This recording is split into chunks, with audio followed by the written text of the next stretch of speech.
un vídeo y pueden parar y repetir cuantas veces deseen.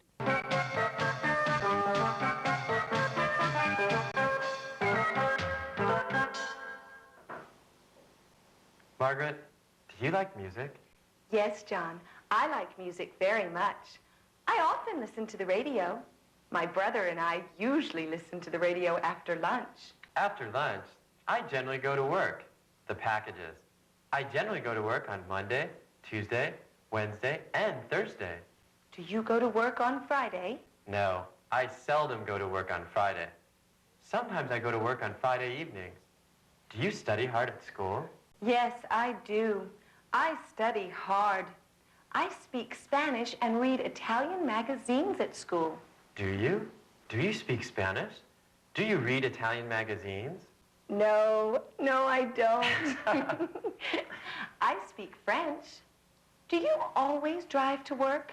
No, I seldom drive to work. I usually walk. Do your parents often watch television?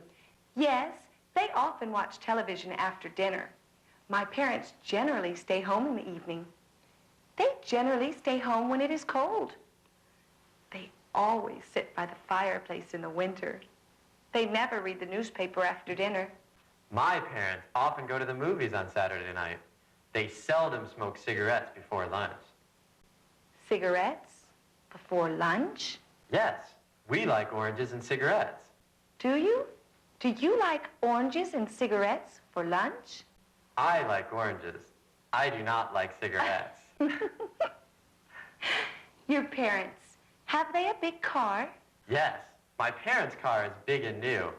My car is old and small. Look at Denise. Look at her. You know Denise, and you know her Aunt Louise. Denise and her Aunt Louise sit there every day, except on Saturday and Sunday. I see them at the club every Tuesday. Look at those men. I know them. Look at them. What's this? Those men are standing there, and you are standing here. What's this? Those men, they come to see me sometimes. When? On Friday, after lunch. Are those men your friends? No. They are... Listen. Please listen to me, Margaret. Close your eyes. Good. Open your eyes. Please go there. Please go to the men. Go to the men? Yes. Please tell the big men to keep the parcels. Tell him to keep the parcels. Yes. Thank you. Margaret? Yes, John? Please give the big man this paper. Yes, John. Margaret? Yes, John? Are we going to the movies tonight?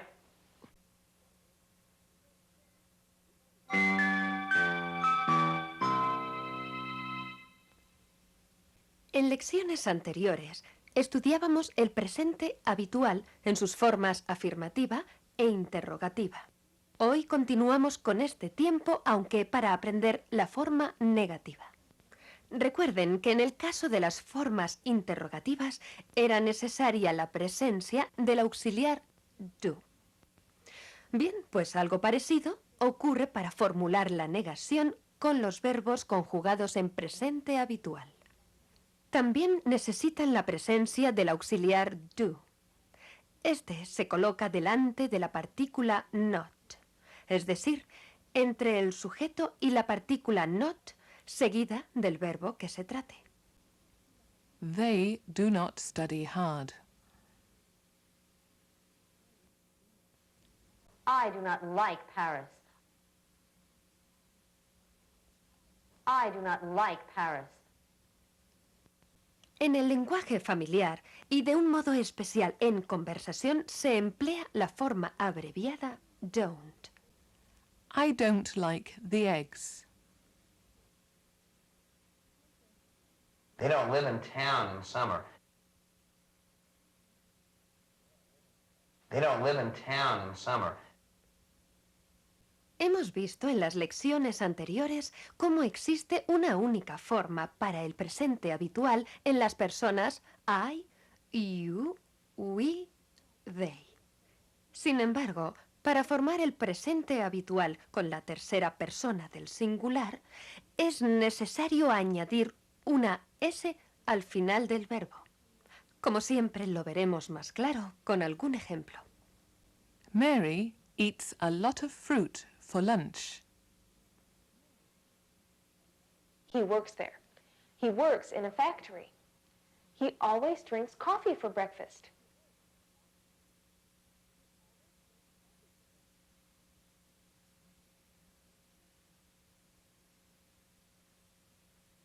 He works there. He works in a factory. He always drinks coffee for breakfast. Para interrogar con un verbo en su forma de presente habitual, como sabemos, hay que emplear el auxiliar do.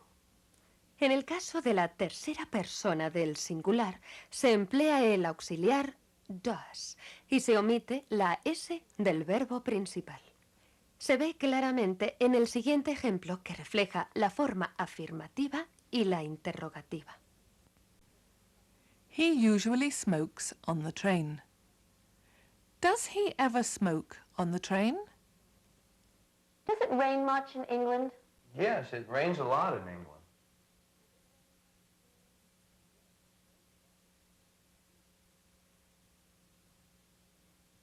Does it rain much in England? Yes, it rains a lot in England. Does he ever read English magazines?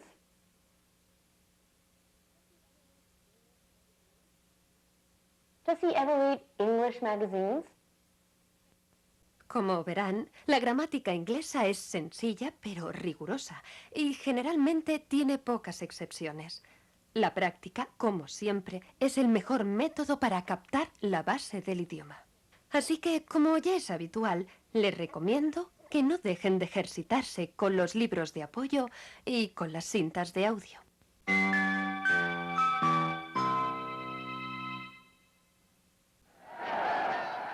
When it was first released in 1962, the film Lawrence of Arabia won 7 Academy Awards, including Best Picture and Best Director. Based on the book 7 Pillars of Wisdom by T.E. Lawrence, the film brought international recognition to actor Peter O'Toole, who portrayed the British Army officer who rallied the Arabs in their revolt against the Turks during World War I.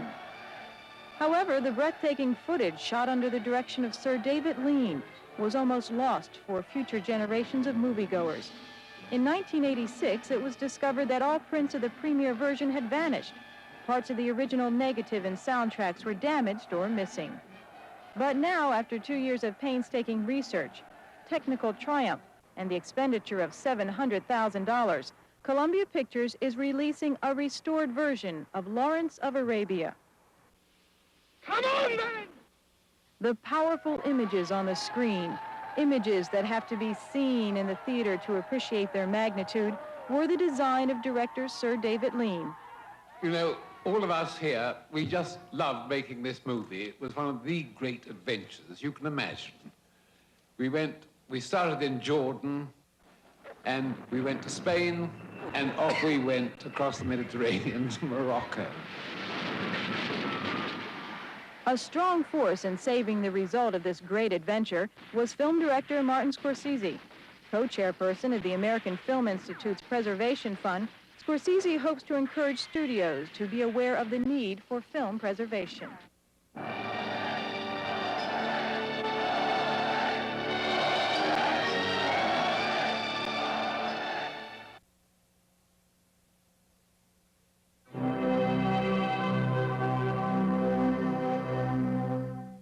Nos encontramos ya en la 12ª lección de este curso audiovisual de inglés y en ella vamos a continuar con el estudio del presente habitual.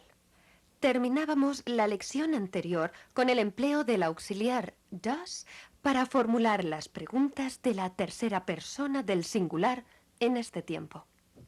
Para responder afirmativamente a este tipo de preguntas en las que figura el auxiliar does, podemos utilizar 2 respuestas distintas. Una completa, compuesta de sujeto, verbo y complementos, y una breve con el sujeto y el auxiliar. Para contestar a la pregunta ¿Does he ever smoke on the train?, se puede decir Does he ever smoke on the train? Yes, he usually smokes on the train. Yes, he does. Does he ever read English magazines? Yes, he does.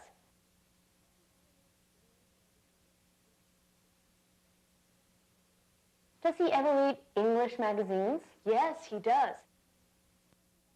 Para negar con las terceras personas del singular, recordemos he, she, it, se emplea does not, que se coloca entre el sujeto y el verbo que se conjuga. He does not like oranges. Does not eat much meat.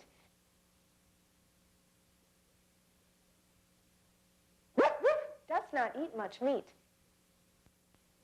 Y claro está, como en los casos anteriores, generalmente en conversación se suele utilizar la forma abreviada doesn't. The dog doesn't sit by the door. He doesn't smoke. He doesn't smoke. Bueno, aquí acabamos con una nueva lección y con el presente habitual que nos ha acompañado en las últimas lecciones. Ahora, los Brown nos repetirán en frases sencillas todos estos conceptos. En esta ocasión, los padres, Helen y Robert, hablan con su amiga Caroline acerca de John, el nuevo amigo de su hija con el que Margaret ha tenido su primera cita.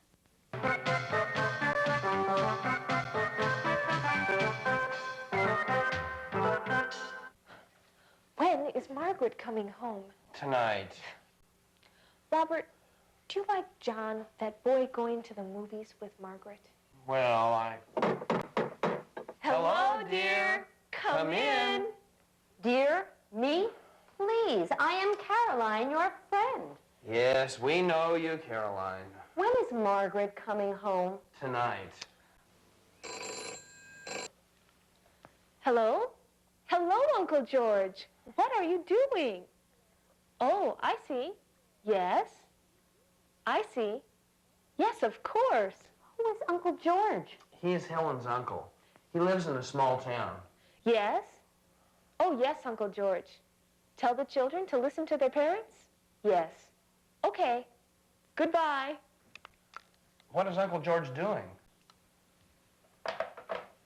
Uncle George and his wife live in England in a small town. He works there. He works in a factory.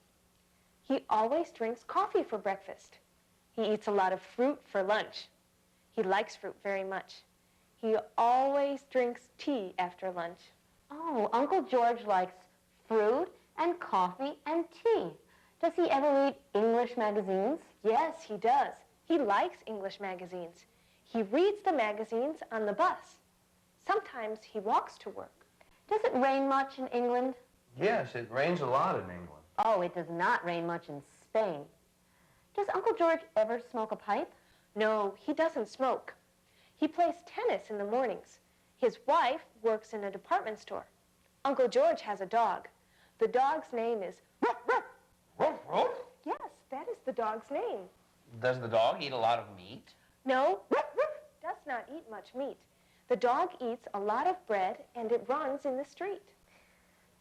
Does Uncle George always live in a small town? No, he doesn't. Uncle George and his family live in the small town in autumn, winter, and spring. They don't live in town in summer. They live in the country in summer. Their children don't go to school in summer. Uncle George goes to Paris every autumn. I do not like Paris. I generally don't go to Paris. Do they understand English in Paris? Sometimes. They usually speak French. Does my mother know your Uncle George? No, your mother doesn't know him. I am looking out the window. I am watching for Margaret. Is there any coffee? Yes, the coffee pot is on the tray. There is some coffee in the coffee pot. There is not much coffee in here. When are Margaret and John coming home? Tonight. Robert.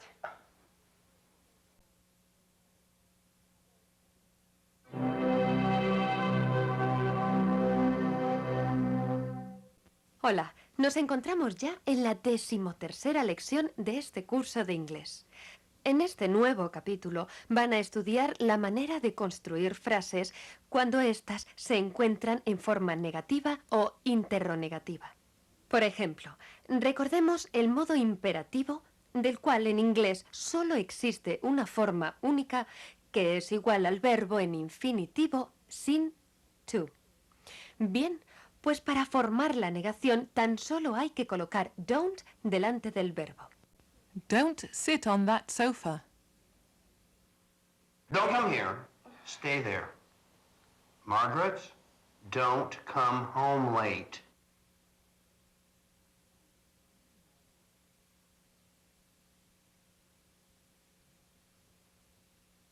Don't come here.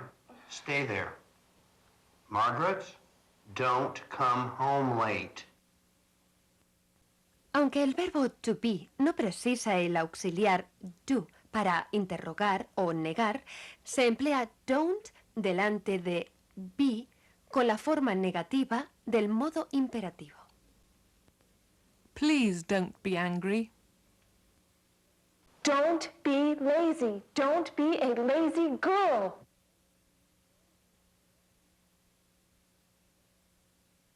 Don't be lazy. Don't be a lazy girl. Recordemos ahora el verbo impersonal I. There is, there are. En las interronegaciones, es decir, cuando se interroga y niega a la vez, siempre se usa la forma abreviada del verbo. Isn't o aren't, y se coloca la abreviación delante del sujeto, en este caso, there. Por otro lado, se emplea any para preguntar si hay algo de. Isn't there any paint in the can? Aren't there any towels on the shelf? Isn't there anybody here? Isn't there anybody here? Aren't there any handkerchiefs in the drawer?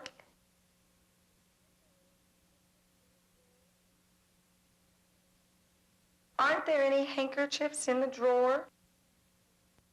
La interronegación con el verbo to be, ser o estar, se forma colocando isn't o aren't delante del sujeto. Esta forma abreviada es la que se emplea normalmente en la conversación. Isn't he a doctor? Isn't his father a policeman? Isn't his father a policeman? Una vez más, llegamos al final de la lección, y muchos de estos conceptos tendrán que repasarlos con los ejercicios de las cintas de audio y con los libros.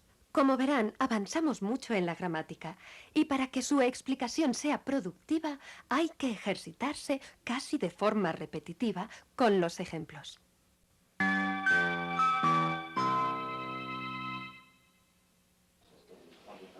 Television. It's so much a part of American life, it's hard to imagine a time when it was not around. This year marks television's 50th anniversary. On April 30th, 1939, Americans were introduced to TV at the New York World's Fair. 10 days later, President Franklin Roosevelt officially opened the fair and became the first American president ever seen on television. But television got off to a slow start. World War II interrupted the expansion. It wasn't until after the war that people began buying TVs in large numbers. In time, TV found its own way to produce entertainment.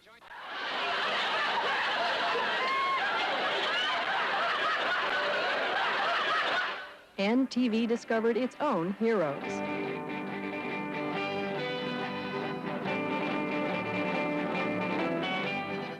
Television was not only a source of entertainment, but it gave Americans instant pictures of a changing world. President Kennedy has been assassinated. It's official now. The president is dead.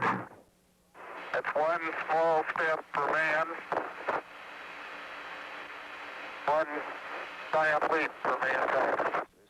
Those experiences became even more vivid, more realistic when color pictures replaced black and white in the 1960s. and when satellite technology allowed TV to bring news events to people more quickly. In the 1970s and 1980s, people had more to watch on TV because of the growth of cable television, where homes are wired to receive programming. The three major American television networks, ABC, NBC, and CBS, were no longer the prime sources of news and entertainment. The look of televisions also changed through the years. They've become smaller, like this TV with a built-in video recorder. Even big screen TVs are popular today, but one thing that hasn't changed, television remains an integral part of everyday American life.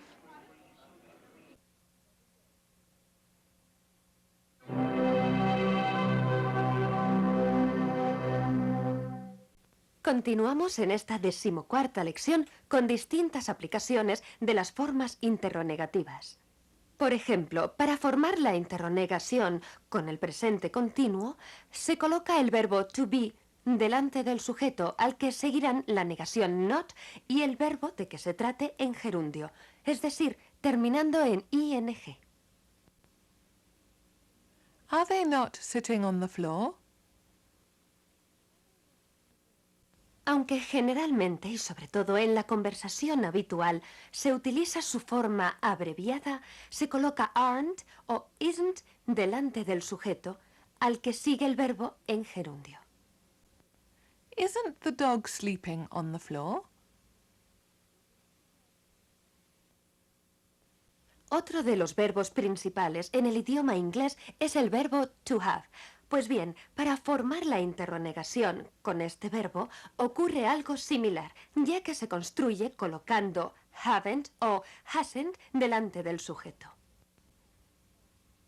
Hasn't he any sisters?